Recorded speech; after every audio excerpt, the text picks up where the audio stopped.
কি রে দোস্ত, এই মানে কি করিস? এনে মাছ মারতেছি।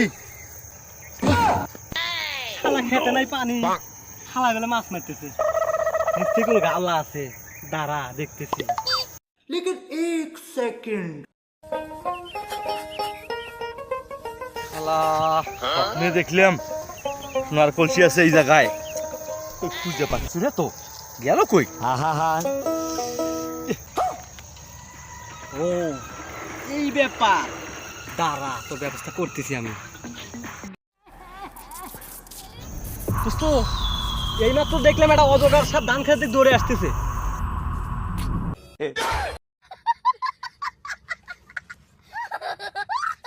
শালা পালাইছিস এখন না, আমার সাথে সিটারি করিস। ওরে